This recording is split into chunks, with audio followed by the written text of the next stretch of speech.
Our industry talk today will provide an overview of the 7 ASEAN Energy Outlook and how it supports Malaysia's just energy transition, ensuring equal access to clean energy and benefits for all. For that, we are fortunate to have 2 expert speakers who will share their insights on navigating ASEAN energy transition. Our speakers are among the key personnel in Energy Modelling, Policy and Planning, MPP Department of ASEAN Center for Energy, ACE.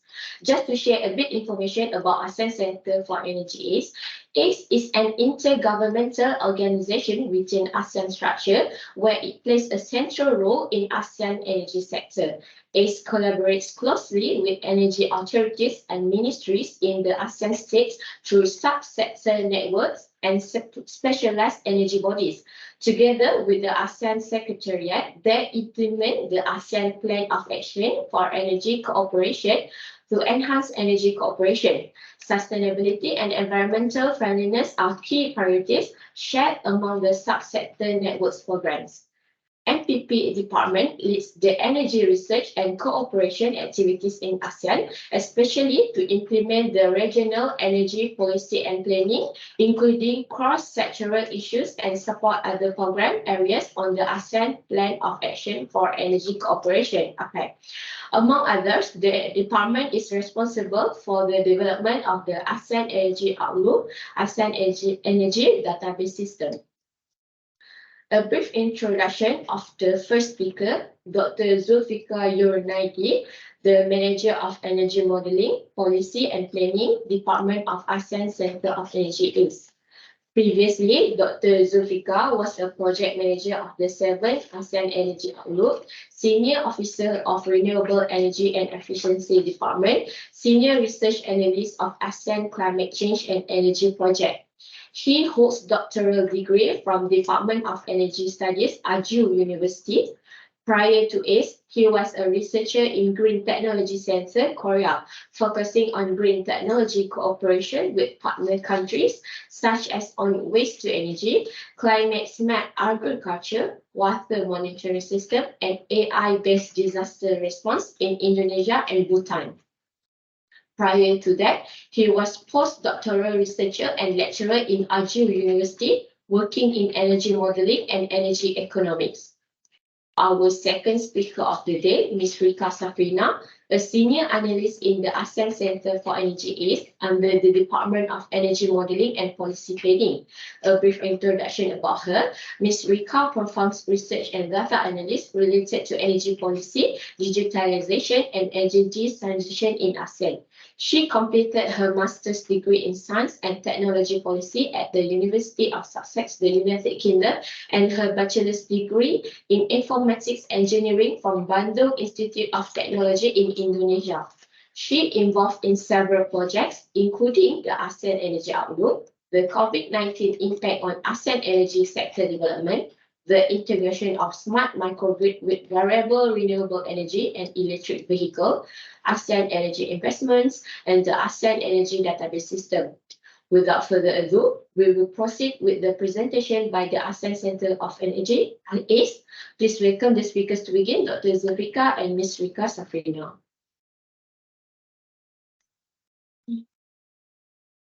Yes, good morning, ladies and gentlemen, distinguished guests. First of all, again, thank you very much for inviting ASEAN Center for Energy to share our flagship publications on the 7 ASEAN Energy Outlook, or the AO7. So these flagship publications just launched in last year's ASEAN Ministers on Energy meeting, or the AMEM, in the Cambodia. So please allow me to take some time to share my screen.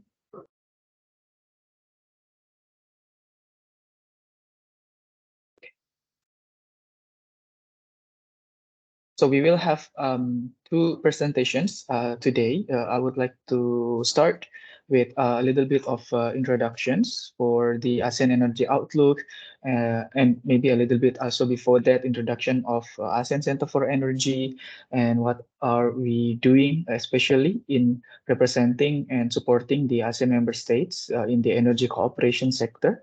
And what is the role of the ASEAN Energy Outlook, including what kind of analysis that we do based on that.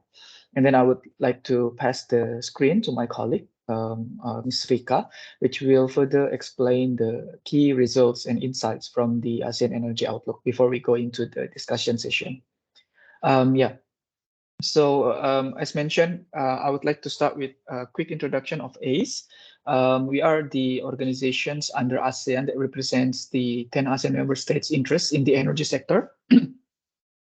We basically play the role of three. At first, as a think tank in which we conduct studies and provide policy recommendations. We regularly publish reports, policy briefs, and from time to time, of course, the op-ed in the media so that we can share the insights to ASEAN member states and also the wider audience. For example, we have this ASEAN Energy Outlook published regularly every 2 years. We had several reports, for example, related with the common gas market, which is related with our program area on the oil and gas sector, a policy brief, and also others. We also serve a role as a catalyst in which we support the ASEAN to have collaboration within the country, within the region, so between one country and the other within the ASEAN framework, but we also connect them with the international entities. We call it dialogue partners and international organizations. And this include countries such as +3, the China, Japan, Korea, but also USA, Russia, European countries, and also others. And we also play the role as a knowledge hub in which we manage and the ASEAN Energy Database System, or the AEDS. We also serve the member states in regularly updating their regional targets, especially in terms of renewable energy and energy efficiency.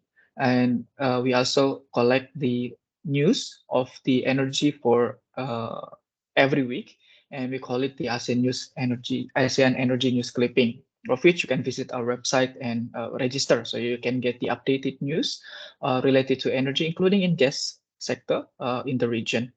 But above all, our role is to be the implementing agency of the APAIC, which is the regional blueprint of energy cooperations. The APAIC, or ASEAN Plan of Action for Energy Cooperations, currently we are having the 2021-2025 period. It took the theme of achieving energy security, accessibility, affordability, and sustainability for all. So we call those the 4 pillars of energy cooperation in the ASEAN. And then we also have a sub-theme that basically centered on the energy transitions and energy resiliency. So what was mentioned in the opening speech, the importance of gas for the region in order to achieve this transition and resiliency is becoming even more prevalent, partly in an effort to have a low carbon development, also to improve the security of energy amidst the various volatility, as we've seen, I think, early this year, since last year, actually, on the issue of gas. As mentioned, our plan of action does not only centered in one or two sector of energy. So we do not only talk about electricity or renewable energy or oil and gas, but we try to be all encompassing and comprehensive. So we have 7 program areas. First and foremost is ASEAN Power Grid. So as mentioned, the Malaysia just announced the 70% target of RE by 2050, but it also announced that it will lift the ban of export for renewable energy, also opening a path of bigger role for Malaysia in the ASEAN Power Grid. Trans-ASEAN Gas Pipeline. Currently, the theme has been changed. In the original phase of development of the APAIC, the idea is to have a gas pipeline that actually connecting the countries. But the common goal is actually to have a common gas market for ASEAN. So by enhancing the gas and LNG connectivity and accessibility, meaning it's not only talking about actual gas pipeline, but also the shipping of LNG, regasification terminal, etc., etc. We also talk about the clean coal technology as part of the sustainability efforts, noting as well that there are still a lot of coal use in the region. We of course talk about renewable energy and energy efficiency, of which we have a target of having 23% of renewables in primary energy supply and 35% in installed power capacity, and also to reduce energy intensity by 32% based on 2005 level by 2025. We also talk about regional energy policy and planning, in which we collect the information through statistics, monitoring of targets, and also conduct and studies and also publish a strategic report, including ASEAN Energy Outlook. We also talk a little bit about civilian nuclear energy, but it's mostly on the building of human resource capabilities for nuclear science and generation. Yeah. And with that context, what would be the role of the ASEAN Energy Outlook? ASEAN Energy Outlook designed to complement the APIC, especially in supporting the creation of pathways to achieve the regional targets. And these include the RE targets, EI targets, but also other targets, including improving the ASEAN power grid, creating the common gas markets, expanding the capability in nuclear, etc., etc. So we try to discuss these various multifaceted sectors of energy through ASEAN Energy Outlook. We start to have the ASEAN Energy Outlook way back in 2006. At that time, it was developed by IEJ Japan, and the role of ACE is more on the data collection, passing the data, and IEJ conduct the modeling, processing, analysis, in even writing of the report. But throughout the years, culminating in the last edition of the AO7, the work is conducted in-house. So we are able to do this modeling work internally, and we engage the consultant mostly on this advisory role. Quick introduction of AO7. I mentioned it was launched in the 40th AMEM in Cambodia last year. We explore 4 scenarios in here, which I will explain in the next slide. But basically what we are doing is we collect the data to build the baseline of energy structure in the year 2020 for the AO7. And then we project the demand of energy. These coming from the whole separate sectors of end use. These include residential, transport, industrial, commercial, agriculture, and others. For example, the transport, we noted that it's used huge oil, partly also on gas, and then we calculate like how much energy is being used in the end use sector, and then we goes to transformation to check like how they can generate electricity, petroleum products enough to satisfy the demand. And in here we see, like, for example, in the electricity sector, coal is still huge. Although actually in the region it's I think around 50%, and even less than that, because there are regions that have lots of hydropower, for example. And then gas taking up how much in this process, refinery and gas processing, etc., etc. And then based on this, we try to explore 4 scenarios and try to analyze how the energy sector in the region will evolve. I just explained to you about the modeling approach of AEO. We actually use software called the low emission analysis platform. And then after we collect the data, we conduct the calculations, and then we do the projection based on the key assumptions, policies that are currently being taken in the ASEAN member states, and also the regional targets. These are the extent of data that we usually use. I just put it as a parameter of how complicated the work is, and hopefully it can produce a robust result. We have 4 scenarios as mentioned. So baseline is assuming there is no specific efforts on RE and also EE. The ATS is the national target scenario. So we assume that the countries achieve their national targets. For Malaysia, it's as mentioned, they have a RE target, EE targets. But usually we see that this scenario does not result in the achievement of regional target. That's why we developed the APS, or the API target scenario. And we also introduced the LCO, or the least cost scenario, which is optimization in power sector. These are some scenarios that we apply into our model. So this is based on the data as of 2021, from which we developed the ASEAN Energy Outlook 7. And I just noted that, as mentioned, 70% of RE will be reached in 2050 in the power sector. So this is also a new policy that we will reflect and analyze in the next edition of ASEAN Energy Outlook. In terms of energy efficiency, we noted that currently the target is to reduce electricity consumption by 8% by 2025 for Malaysia, but we noted that the country is currently working on the Energy Efficiency Act to be launched this year. So I assume that there will be new upgraded targets on that. What kind of analysis that we are doing in the ASEAN Energy Outlook based on these scenarios, the assumptions? First, of course, we want to see what will be the pathway of the ASEAN energy sector. And this is coming from the supply side, coming from demand side. My colleague, Ms. Rika, will explain more, but highlight is industry, transport are still the largest energy use in the NU sector. We are still in need of fossil fuels, even in 2050, mostly coming from oil in the transport sector, but also gas and a little bit of coal coming from the industry and also power sector.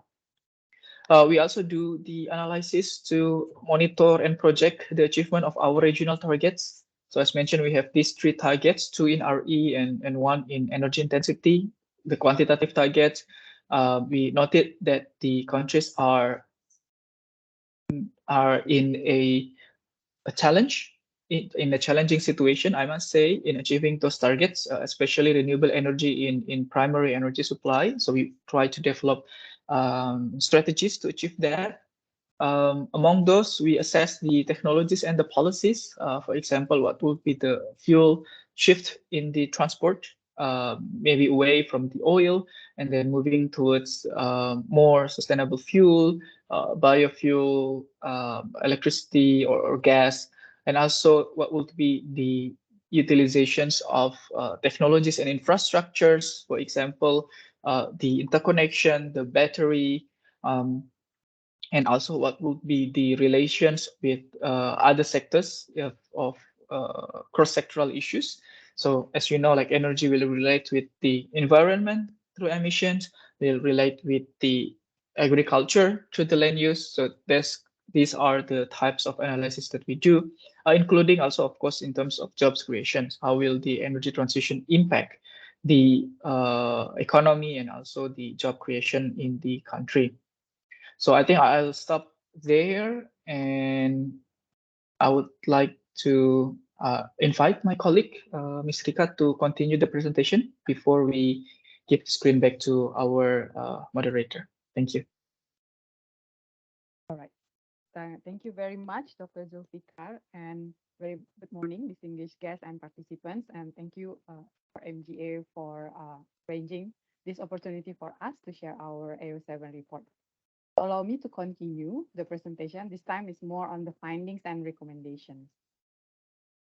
So in line with the rapid economic growth, the regional energy demand is expected to triple that of 2020 level by 2050, as shown in these 2 graphs.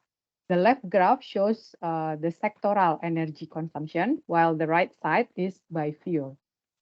The national energy efficiency measures in ATS scenario will help greatly reduce the total energy demand by almost 40% by 2050 compared to the baseline. And then with stronger regional efforts in APS scenario, the avoided energy consumption will even reduce more.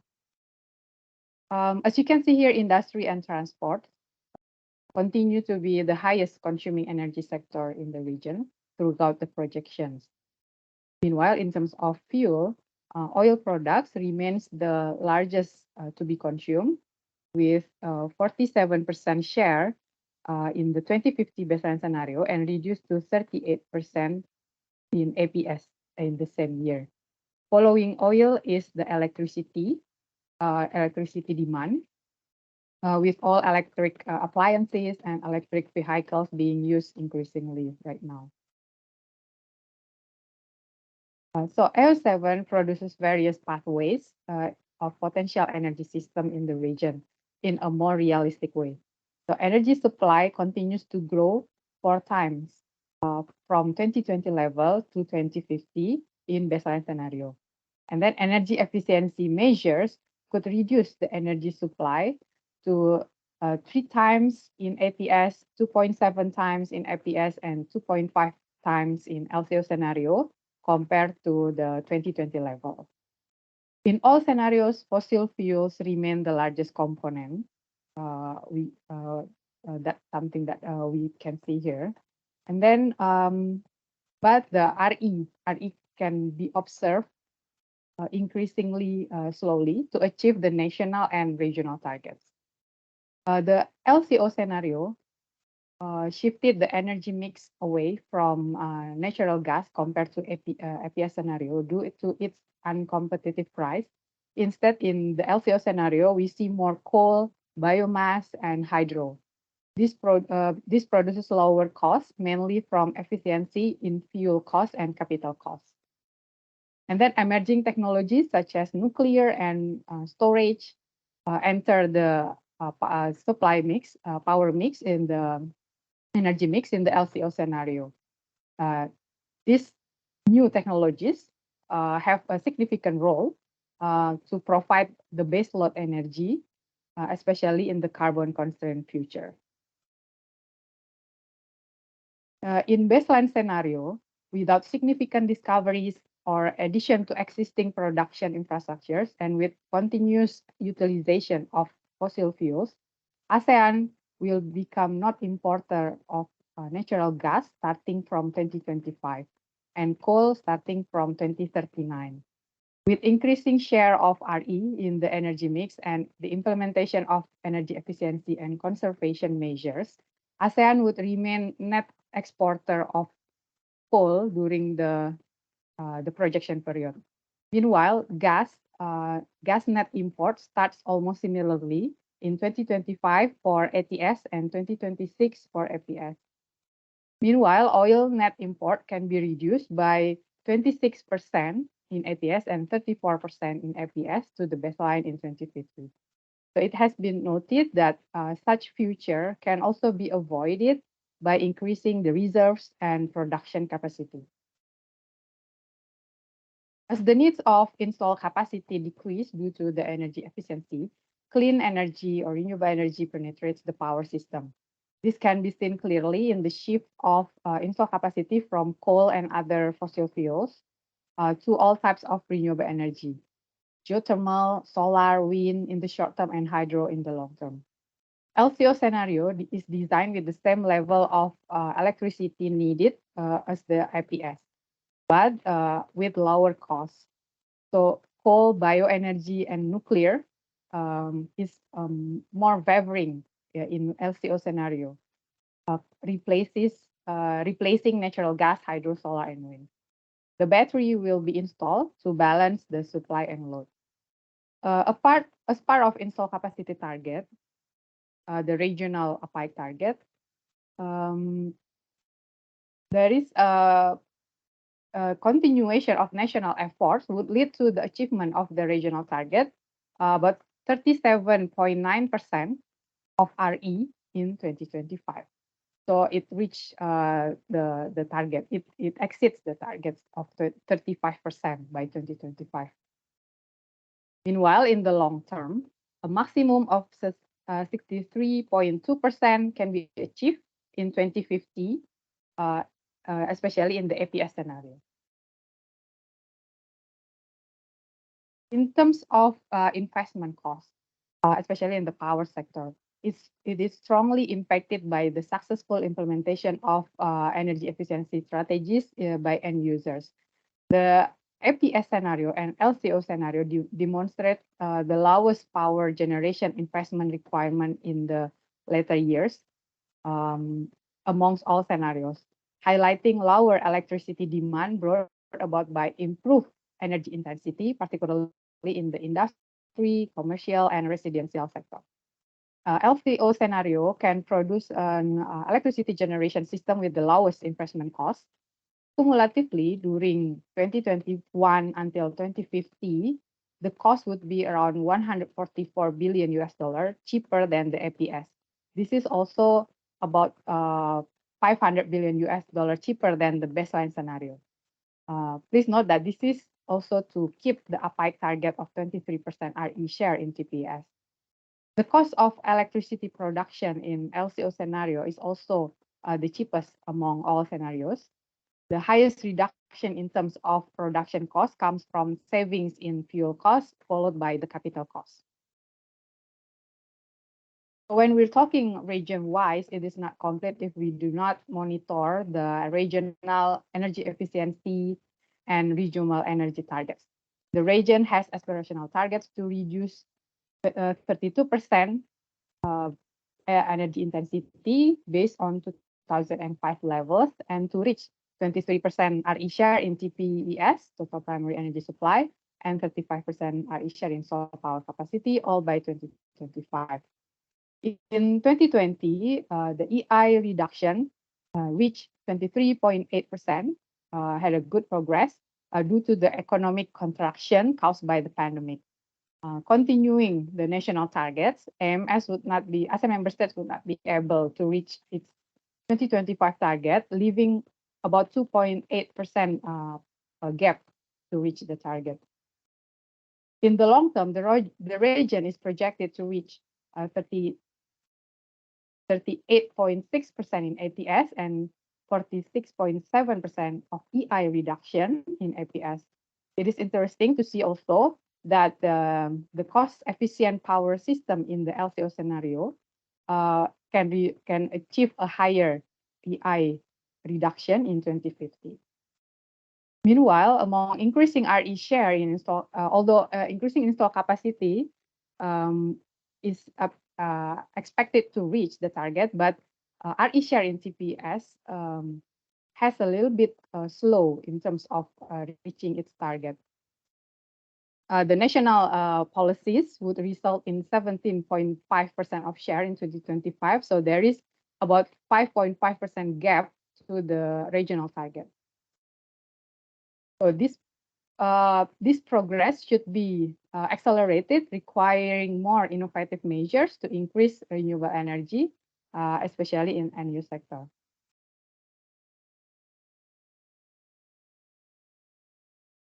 Other than energy supply and demand, AO7 made analysis on the socio-economic and environmental analysis, such as, for example, green job creation. Following the strong renewable energy deployment, it is projected in APS scenario to provide about 5.5 million new jobs in the construction, installation, and operation and maintenance by 2050 for RE projects.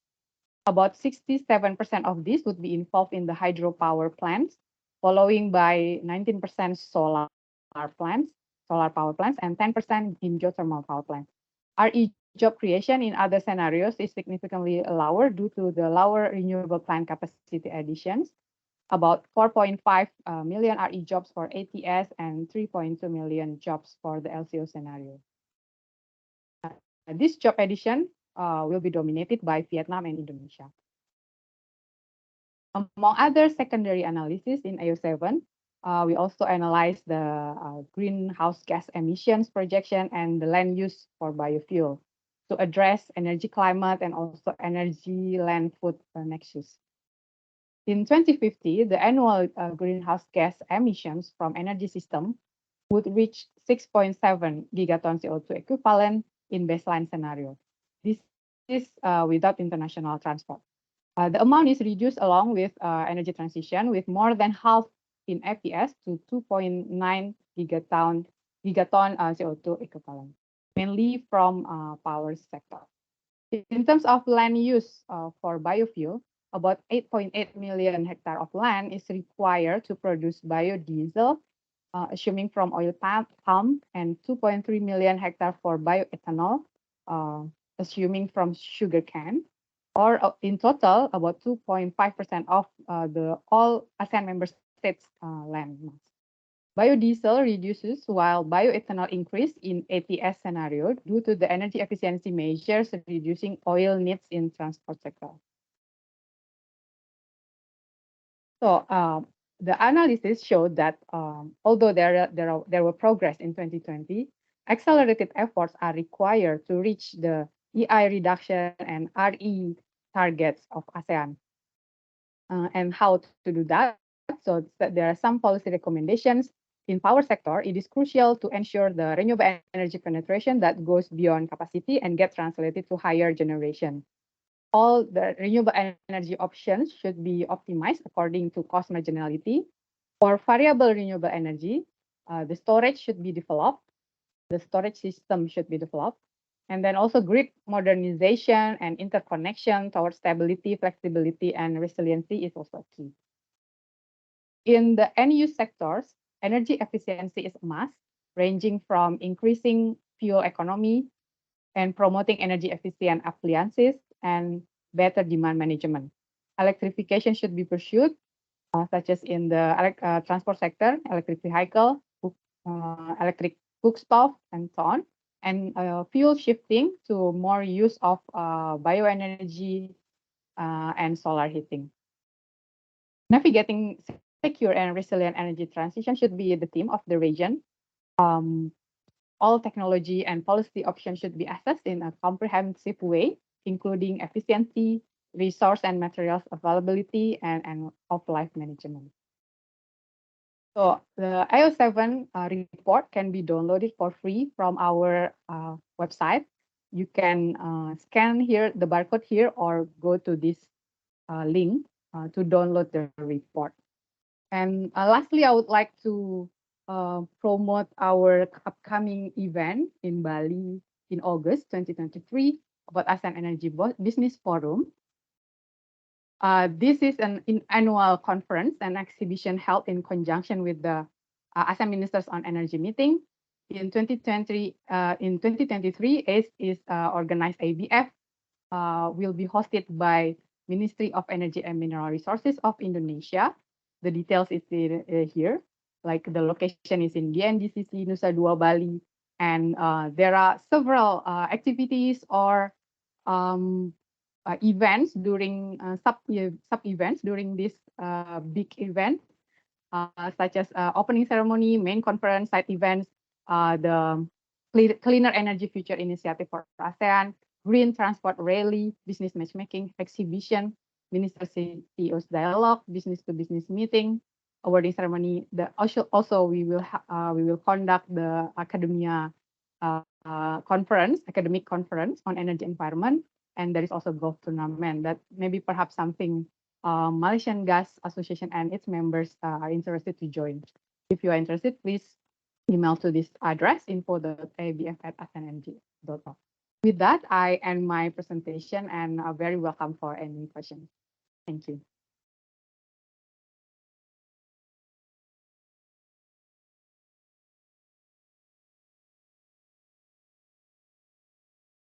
Thank you so much, Dr. Zulfikar and Ms. Rika, for such an informative presentation. Please keep on the line with your camera on.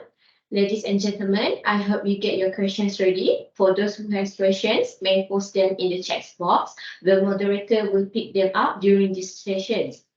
I would like to invite our moderator, Encik Rosman Hamzah, Secretary General of MGA, to start with the moderated Q&A session. Over to you, Encik Rosman.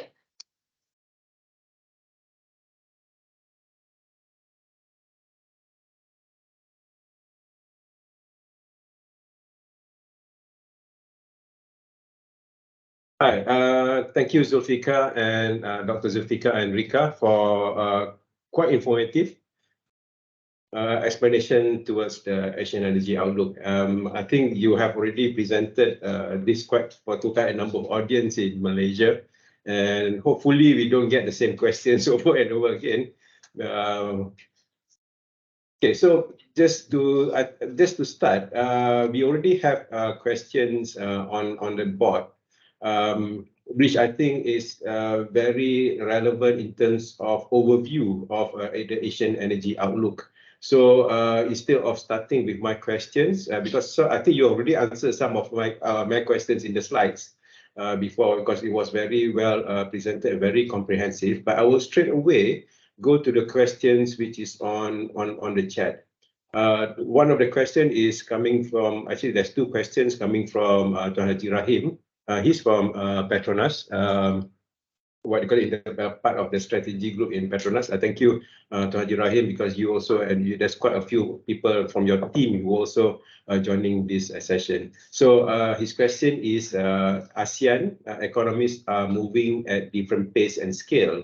So in the context of energy trilemma, which is energy security, affordability, and sustainability, how can these respective economies strike the right balance to focus on accelerate energy transition amid competing and sometimes more pressing socio-economic agenda?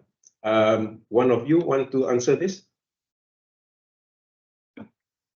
Yeah, maybe I will start with this.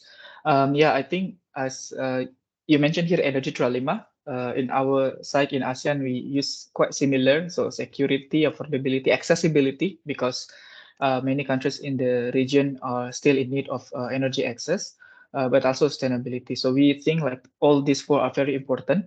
But maybe, as you know, we put security as the first one, because I think, as you clearly mentioned in here, the region, most of the countries in the region are developing economies, like including Indonesia and Malaysia, meaning that we have still room to grow. So I think, frankly speaking, like many countries are voicing this importance of securing economy, securing energy for that, and then after that, this energy transition. So I think there are several things that we are trying to do.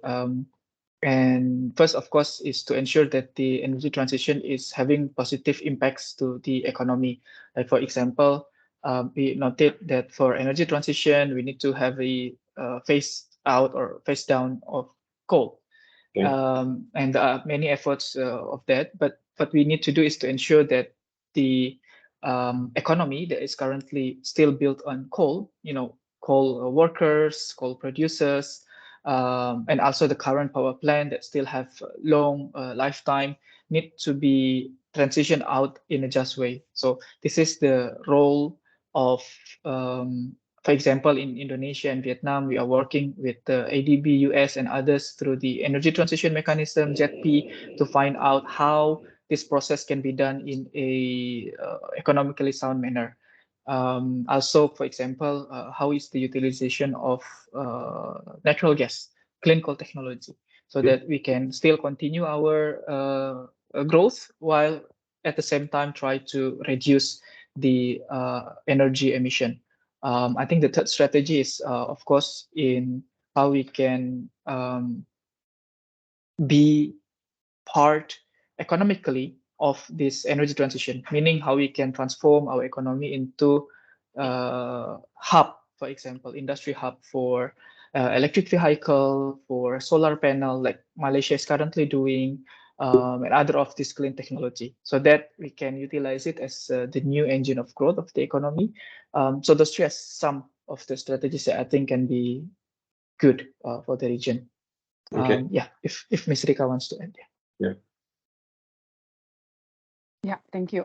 I think we already cover more, but I would like to add, yeah, there is a need to balance environmental sustainability as stressed by the international community, but we have to bear in mind that ASEAN is still a dynamic region that is with the rapid economic growth, increasing economic growth. So we need to ensure energy security in the region. And also one of the important factors affecting economic growth is energy access. It is a critical driver for GDP increase and for improving income inequality. But currently, energy access remains an issue in several ASEAN countries. As of 2020, our data estimated about 95% of ASEAN residential or households had access to electricity, and 70% use clean cooking methods. So there is more effort needed by the region to accomplish the 100% energy access targets by 2030 as directed by SDG 7.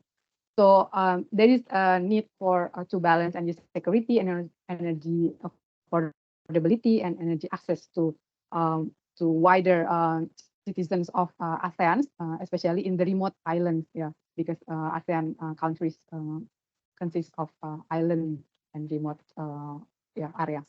Yeah, thank you. Okay, so basically, I think the priorities in this region is first energy security, and then affordability, but at the same time trying to meet our commitments in the Paris Agreement and reduce emission. And by doing that, we also will be able to participate in the green economy. I think even in Malaysia, our Minister of Economy says that green technology is an area of growth and also economic opportunity.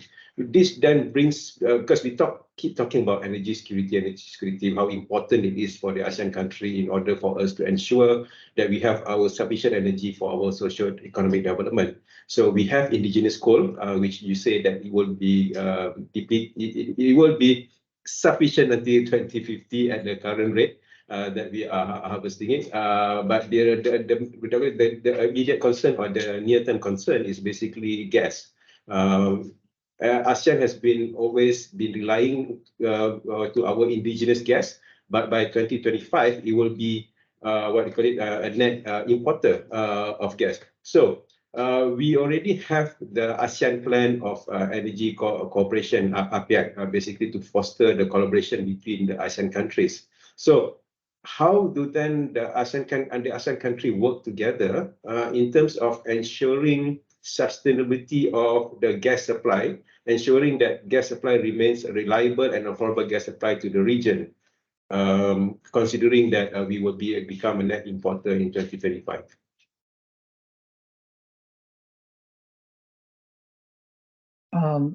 Yeah, I think it's a very important question. It is something that we keep disseminating to our partners, not only from the gas.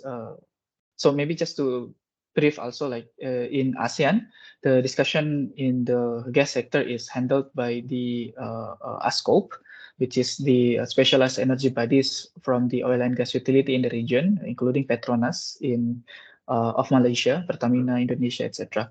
And the aim of this ASCOP, as mentioned, is to have this common gas market, improving connectivity.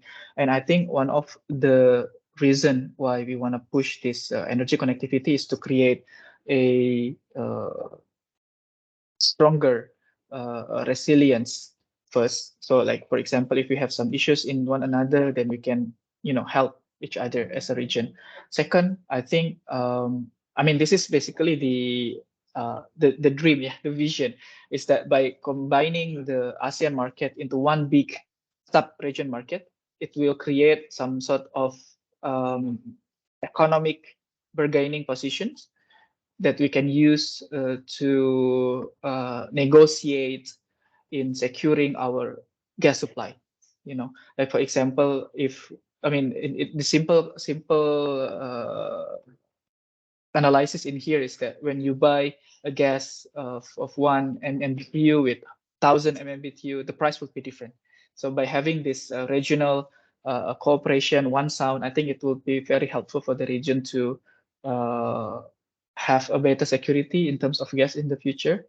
Of course, we are always opening the explorations of new sources, gas pipeline, LNG, regasification terminal, so we can be more, have more options of gas supply.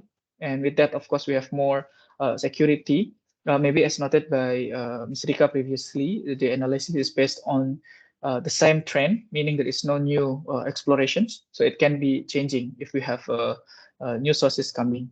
So yeah, I'll stop there. Thank you. Okay. Okay, Ms. Rika, would you like to add or? I think it's okay. So basically, just to pause for a bit, MGA is also a member of International Gas Union, and only this year, International Gas Union published two reports. One on gas for Africa, and second on gas for Latin America. And from the observation that we have, also with our discussions with our peers in IGU from that region, I think we all face the same problem. We face the problem of what they call it as energy security and affordability. And also that we face the problem of what they call it being also an indigenous gas supplier, and then the priority on whether we should use the gas internally or we should export the gas out to what you call it at a higher price kind of thing. So I would like to continue your Dr. Zulfikar. You mentioned the collaboration that we can have in terms of a market for the ASEAN country here. If I'm not mistaken, what they call it in one of the is at the IPAC of ESCOP, and aspiration is also to have some sort of a common market, if I'm not mistaken, for the ASEAN countries. There are a few ESCOP members here that I know. Maybe they also who want to answer this.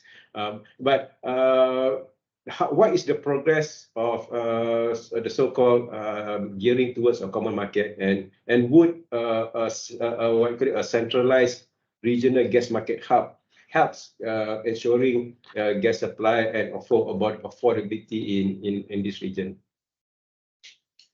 Yeah, I think it's a bit challenging, I have to say, in creating this common gas market, because each country have their own position.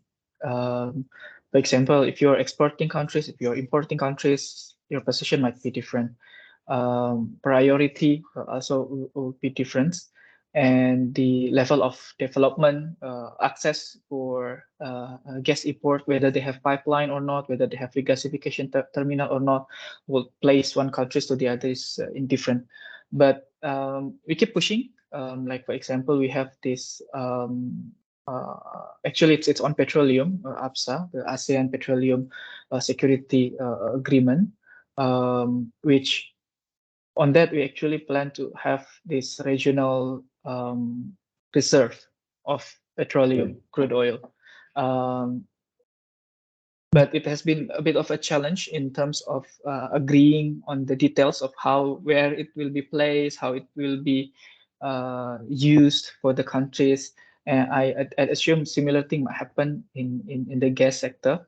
But just to note that the differences between countries is a challenge, but we are keep working towards that. Like I think in KL yesterday we have this the AGP master plan meeting. My colleague is also there to discuss on this.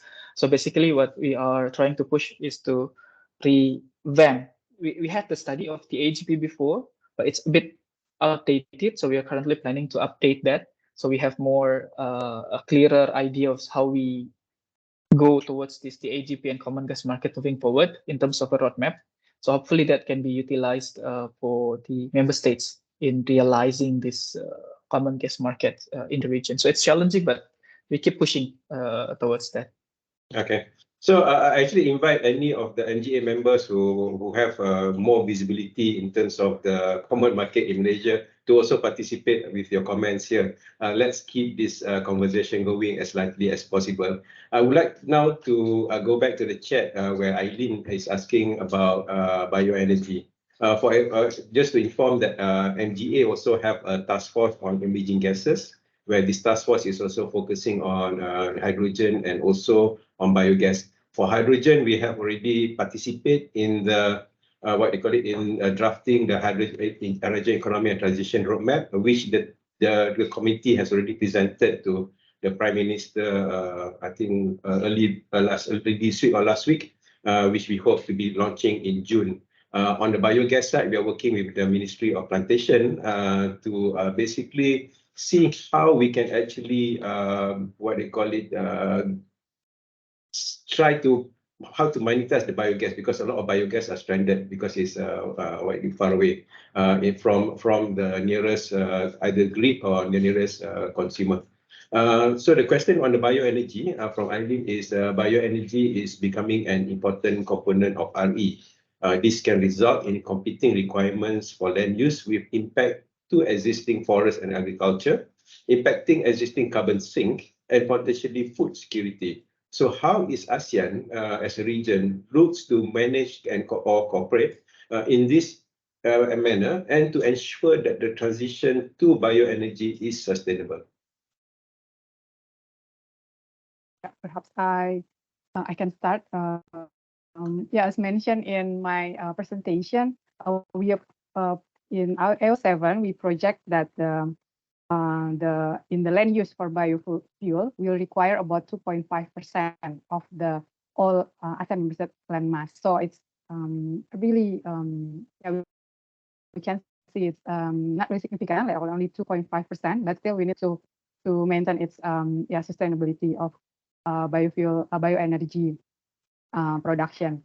Yeah, in our APIC guidelines, we have a specific outcome-based strategies or action plan to tackle bioenergy, like for example, like to create a roadmap until 2025 or even beyond about the biofuel roadmap, biodiesel, bioenergy roadmap. This is something that we are is helping AMS to do.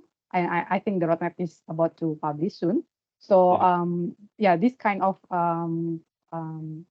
research and development that something that is help AMS to do. And maybe yeah, I think the issue of sustainable bioenergy is very important.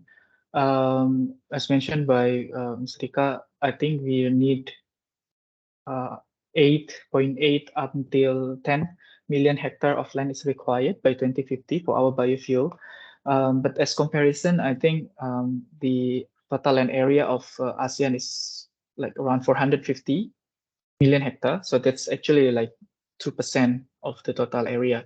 So not saying that we can just change everything into a biofuel plantation, but we do have the land. And maybe the second thing is that how can I say, the efficiency of biofuel produced, not biofuel, the agricultural efficiency of the land, especially like CPO for biodiesel in Indonesia, for example, is still lower compared to Malaysia. I think we know that Malaysia has a higher efficiency in terms of producing the CPO. So I think there are room still in terms of increasing efficiency of production, which will, of course, impacting the availability. So we do not need to open new land, but more on like increasing the productivity of the land that we currently have. So yeah, there are several strategies that we can do to ensure that this bio fuel production can be sustainable. Yeah. Okay. That would be more on the liquid side. What about on the biogas side? What they call it? Is there any? Is this part of the overall plan? Because in Malaysia, when we talk about biofuel, then they only focus on liquid. Biogas is another initiative. So for ASEAN, are the initiatives together or is still split between liquid fuel and biogas? Yeah, I think yeah, it's different, and the priority seen in the region is on biofuel because transport is very huge, and with that, shifting to biofuel are something that we really want to see in addition to electrification. Biogas, I think in ACE we had this study on biogas, I think released last year, just to note what will be its role, what will be the status of countries in terms of readiness to have this biogas for electricity, and also the potential issue of supply. So yeah, just to confirm, they are different in terms of technology approach and utilization, but they are like within the framework of bioenergy. So bioenergy, we have biofuel for liquid, which is that's how we usually talk about it. And we have like biogas or waste to energy and various other technologies that I think geared more towards either cooking or electricity. I think biogas for cooking is quite common, especially in rural area, using the agricultural waste or like the cow dung, that kind of thing, utilized, fermented, so a fuel of cooking. So it's more on the small scale. But yeah, just I stop there and let it. Okay, so okay, basically, I think what we do is we will just let's focus on the presentation by Rika just now. On slide number 7, is my observation actually. I saw that under the APS scenario for slide 7, the RE share after 2040 or something, it tends to go downwards rather than going upwards. I would have thought under the APS scenario, the rise would be either similar to ATS, should be similar to ATS, or should be even more aggressive than the ATS scenario. Any reason why the RE share is decreasing as we go towards 2050?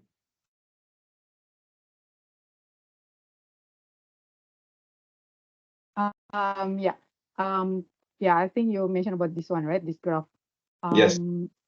Yeah, this one, yeah, we projected based on the first from the historical trend, and also, yeah, because based on the policies and targets set by the each ASEAN member state. Currently, the policies or targets set are usually only until like 2025, 2030. There is several ASEAN member states already like have long-term roadmap until 2050, even beyond. But very limited. Not all IMS already have long-term targets. So we use those kind of stated policies to in our modeling to project the trends until 2050. So yeah, there is we can see that maybe because there is not yet exactly target from the ASEAN member state about the renewable energy beyond 2030. That's why the RE share might be reduced here. Okay, so basically when you talk about ASEAN member state targets, and whatnot, I think recently Malaysia has already announced that they have revised the target. I think this is reflected already also in your presentations now, that we have already revised our target that by 2050 we aim to have more than we have to have 70% of renewables in the power mix, and at the same time we are going to encourage cross-border transaction of renewable energy. So in your assessment, how would one country's sudden aggressive target impact on the overall target of the RE in ASEAN? Will you be revising it outwards, or will it be a status quo because export, import will kind of balance out each country's contribution towards the RE target? Yeah, for this ATS scenario and APS, we use a cutoff date because the IO7 launched in September last year. So all the updated policies until I think around May or June last year, that we keep it in the model. But beyond that, after June 2022, it is not yet reflected in this model. Including the new one from Malaysia with the 70% RE by 2050, and also there was also some development from other ASEAN member states, such as Indonesia just received GETP in December, I think, or November last year. So it was also not yet covered in this model, and we will incorporate it in our next AU version. Okay. Will APEC be revising their target, or they will just remain, okay, my target will remain as it is, or will they also revise up the target? Because APEC is every 5 years, right? I think the next revision will be coming in 2026, I assume. Yes, correct. So we will have the next cycle of APEC from 2026 statistics until 2035. So actually currently we are having midterm review of the current APAEC, and then of the achievements or the challenges, any gaps to reach the target by 2025. And then starting next year, we will start supporting IMS to have a discussion on the next term of the APAEC cycle. So, Okay. and Okay. I think they will consider the national targets also to the regional level. Okay. Okay, let's go back to the chat on a question 2 from Haji Rahim. It says that there are so many and sometimes diverse scenario, pathways, blueprint, and whatnots among the ASEAN countries on RE and broader aspects of energy transition. So how can ASEAN countries collaborate to harmonize key targets and pathway and position the region as a hub for green investments? Yeah, allow me to answer for these, but yeah, as mentioned, this is something that we are trying to do. Maybe the latest update that I can share is in the ASEAN summit. I think it was last week or 2 weeks ago in Indonesia here.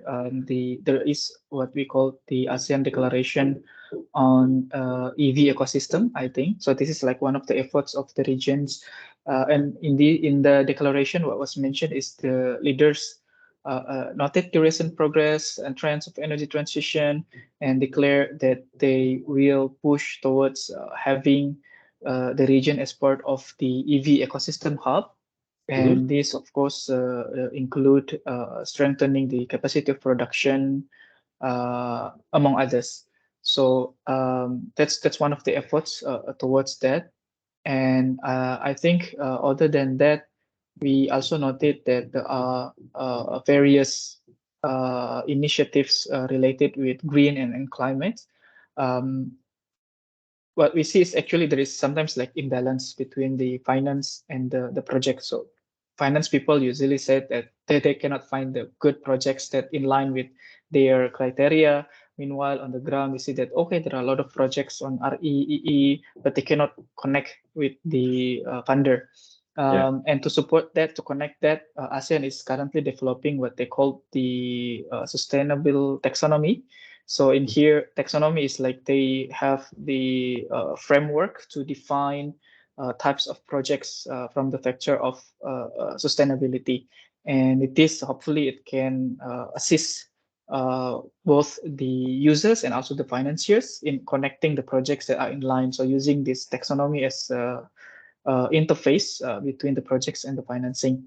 So those two are some of the initiatives that we are doing. But of course, it's more on the policy regulations, but I do believe that there are still many efforts that can be done, especially from the private sector, to also like connect their strategies with the regional or governmental policies and regulations.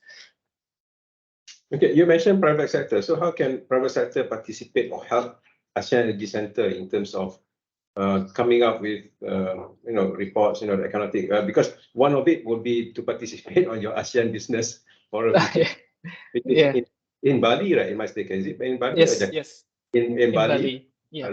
Looking forward to that. So how else can we participate? Yeah, thank you very much for mentioning this ASEAN Energy Business Forum. So yeah, we have in Bali this August. So we have this ministerial meeting. At the same time, we have this business forum. That's partly our effort to have this public-private, not only public-private, but actually more on triple helix, because we also have the academic conference right there for the academe and research institutes joining in. Yeah, I think how it can be helped, I think it's through like more communications and also like identifications of potential activities, be it projects, workshops, or pilots that maybe we can collaborate with. I think in terms of the ASEAN Center for Energy, as mentioned, we actually start as a catalyst. So we basically as a secretariat supporting the meetings, ASEAN meetings, blah, blah, blah. But then we move towards a think tank, more is providing a analysis and research. But the vision that we have based on Dr. Nuki, our executive director, is to move towards more on implementations, because we noted that sometimes policy is not enough. So we have currently like several ongoing activities that are more on the implementation. For example, together through funding from USTDI, we are currently doing feasibility. It's actually required from the member states. Also, we have another projects related to the energy efficiency in industry, in which we provide the guarantee through the Green Climate Fund, the GCF, so that we can have more energy efficiency projects in industry sector. And we are currently planning several. So I think identifying this and trying to make it happen in terms of pilot, so more on the implementation. In addition, of course, discussion on the policy will be very important. I think Rika will add some more on this. Yeah, thank you. I think based on our studies and analysis, the current financial source for clean energy investment in ASEAN is dominated primarily by limited public finance. So there are more opportunities and supports needed from the private sectors to invest in the clean energy development in ASEAN. The investment, we think that the investment first in the electricity transmission network should be prioritized due to their multiplier effect and meeting long-term energy security, sustainability, also access to the remote islands. That's one of the area that we can get support from the private sectors. Also, currently we have also innovations. Yeah, innovations are required to scale up the availability of the financial sources, as well as budget allocation and stronger collaboration with the private sector and international donor. Yeah, I think that can be one of them. Because MGA membership, we have about 130 members here. We are quite diverse because we serve all the entire value chain, right from upstream, midstream, downstream, and even on the consumption side. And I'm sure a lot of our members are quite interested in terms of how they can participate in businesses, in green businesses in ASEAN. For example, we also have companies interested to basically sell micro LNG to islands in order for them to get clean energy and ensure energy security and clean energy in the remote islands. For MGA members out there, we will share later more details on the ASEAN Business Forum in Bali. If you are interested to participate, there'll be quite an opportunity. Good to know also there'll be quite a number of funding coming up for especially energy efficiency project in view that Malaysia within this year will be tabling the Energy Efficiency and Conservation Act in Parliament. So there will be a lot of carrot, there will be a lot of stick in the law to ensure energy efficiency. I would like to go back to the questions from Amni from Gas Malaysia. She's asking, energy transition talks about 4D. Okay, so you have decarbonization, digitalization, decentralization, and democratization. So generally, developed country has already taken leadership on these initiatives. But moving forward, global energy demand growth will largely come from ASEAN emerging countries, especially in Southeast Asia here. So what would be the outlook for ASEAN, and which countries do you think will anticipate in leading the journey within ASEAN?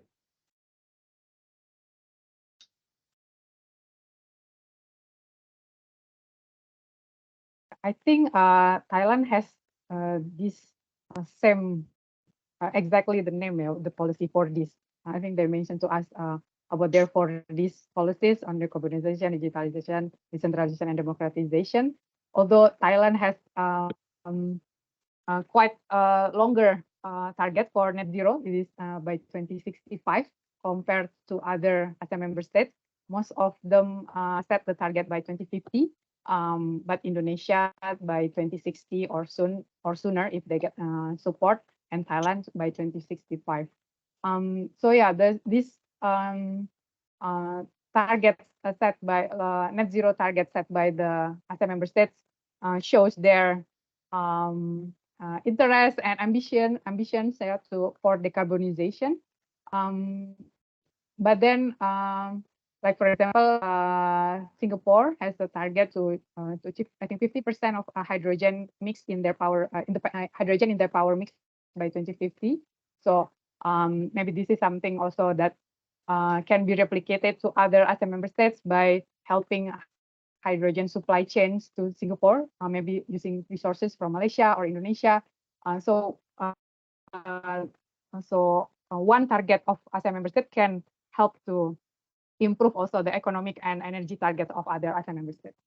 Okay, I think if the price is right, there will be always a supplier for hydrogen from this region, because I think the challenge now is on the price. If the price is right, I think people will put investment. Especially we had only earlier this week an ASEAN Green Energy Forum in Malaysia, where Sarawak State have already announced their ambition to become an exporter of hydrogen, using green hydrogen, using hydropower, excess hydropower that they have in their region. So I think if the price is right, there will always be a supplier for that. Which you mentioned just now about net zero. Do you plan, because you have already a new scenario called low cost scenario, which is very important to know that whether we can afford to go towards a certain pathway. But in terms of net zero, for the next revision, the 8th ASEAN Energy Outlook next year, do you plan to have a net zero pathway in your scenario? Yes, that is a good question. Actually, in the previous IO7, we did not talk much about net zero targets from the IMS, but now we are considering to have another separate scenario. Maybe we still keep the LCO scenario either as separate like now, or maybe included in the APS scenario, or maybe cost optimization in the whole model. But then we will have another different scenario, and we are currently exploring it. We have started already like small modeling for national level first to in-law PDR, and then it can be replicated to other IMS and then in the regional level. That would be good to know, to see what kind of energy that you require to achieve net zero. So I think we are very much from the industry looking forward to such analysis. Okay, we have 2 questions left before we call it a day.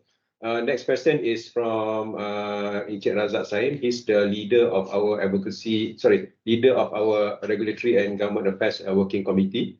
He says that, how do you see the realization of infrastructure connectivity amongst ASEAN countries under the Trans-ASEAN Gas Pipeline, in view that each country is now putting more emphasis on RE towards energy transition?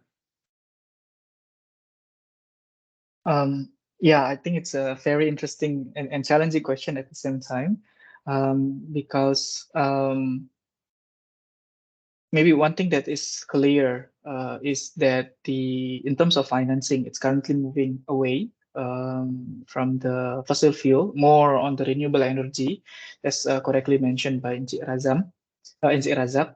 And this mostly impact, of course, the coal. So there is basically no one wants to handle coal anymore, and that actually create an issue for countries such as Indonesia with a lot of coal fleet on how to transitioning it out, as mentioned. So JETP ETN is trying to address this issue. So like even for for the existing coal, how it can be early retirement kind of thing, the financing over there is getting tricky.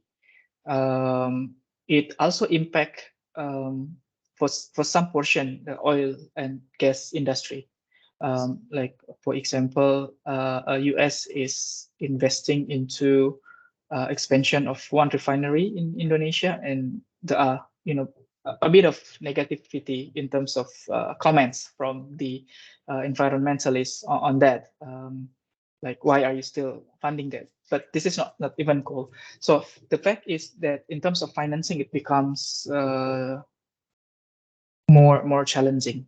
That's one. But at the same time, I think from the perspective of ASEAN themselves, when I joined the ASEAN Forum on Coal Council meeting last 2 weeks ago, people in the industry are still in high spirit that we still need to do things of continuing the coal role in the energy transition through carbon capture, utilization, storage, that kind of thing. And I do believe in ASCOP Council, it's the same situation is there. So it's not about the intention or the willingness of the people, but maybe more on the challenging of how to navigate that towards amidst the energy transition. So I don't really have a quick answer for that, but I still think that there are like still bigger role playing for natural gas, at least for the next 2 decades. Like, for example, before it's going to be transformed into like hydrogen, etc. So I think exploring this as long-term fuel, I think in the mid-term, gas is still very important, but playing it as a important infrastructure for the longer term fuel. Like, you can still use the pipeline or the shipping for transporting hydrogen and ammonia. Using that kind of strategy, quote unquote, might help in achieving this infrastructure projects. Yeah, I hope it can give some insight on those topics. Thank you. Okay, Maybe so I would like to add also. yes. Yes, I think currently the variable renewable energy like solar and wind is still not really reliable, like for their intermittency and also higher cost and risk investment. So we still need the baseload energy coming from cleaner energy, maybe like natural gas, and then hydro, geothermal, and hopefully later on battery and nuclear. So there is still a critical role of natural gas in while we are transitioning from fossil fuels to renewable energy, at least until 2050 maybe. And then also like mentioned by Dr. Zulfikar, there is opportunity to switch it from gas to hydrogen in the future. Like, for example, Vietnam already committed in their the new power development plan, or PDP8, that its vision towards 2050, like, for example, after 2030, most gas-fired power plants will be switched to hydrogen. So this slowly transition, there is still a need for natural gas in it.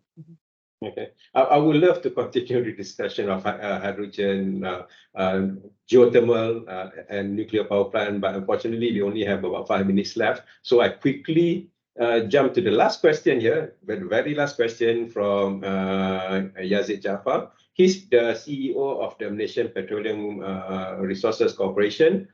He says here, to help a fellow man, I think the man refers to Rosman. Here's a question.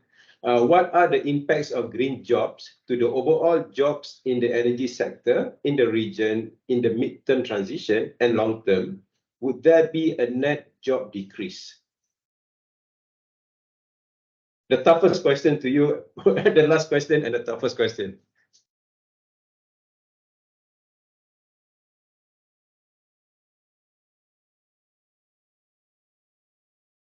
Maybe Rika, you want to have a shot first?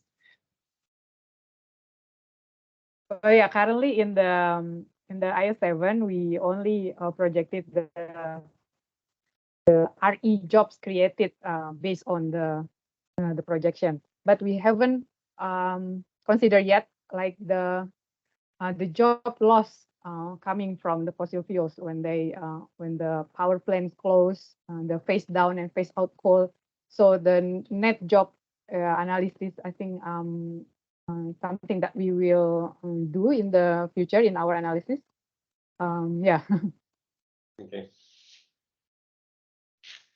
Theoretically, it should be positive, hopefully. But we really need to check because, one thing that was that we haven't checked, but always argued by the renewables proponent, renewable energy jobs are usually more how to say it, like it needs more people, compared to the coal or oil and gas industry. So there is a potential of not net positive, but I think the challenge, as we all know, is how to translate to transform the current working force in fossil fuel industry into renewables or others. So issues such as retraining, what kind of skills that can be shifted into the new industry are something that we are looking at, and hopefully we can solve together. Of course, I think the thing is the skills, if it's not exactly the same, it's quite similar. So actually there is possibility of cross skilling. That means people from oil and gas can move towards RE, and RE can move towards oil and gas. In fact, 2 years ago, we had a webinar where we had two speakers. One speaker was from the gas industry, and then after that working in IRENA. And we have another speaker who was from SEDA, and then at that time she moved towards working in an oil and gas company. So there can be always a cross skilling kind of thing, which as long as the world needs energy, you will need employment to ensure that the energy is maintained. So with that, I thank you very much. Unfortunately, we are out of time. Thank you, the audience, very much for your questions. Very tough questions, but very interesting questions. But before we go, Dr. Zulfikar and Rika, allow us to present you with a certificate of appreciation. Unfortunately, we cannot send this to you physically because it's a digital, but it looks nice on a frame anyway. Yeah. And maybe before that, shall we do a group photo, Dr. Zulfikar and Rika, so that we can capture this moment? Okay. Okay. Smile to the camera.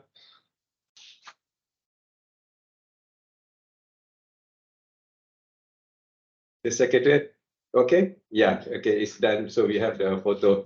So again, thank you, Zulfikar, Dr. Zulfikar and Rika, very much appreciated. Maybe after you launch your Outlook or 48th Outlook, we will have another session like this to engage, and also we look forward to meet you in Bali in August, if I'm not mistaken. So I will share the information together. So again, thank you very much, Dr. Zulfikar and Rika. And allow me to then hand over back to MC to continue with the proceedings.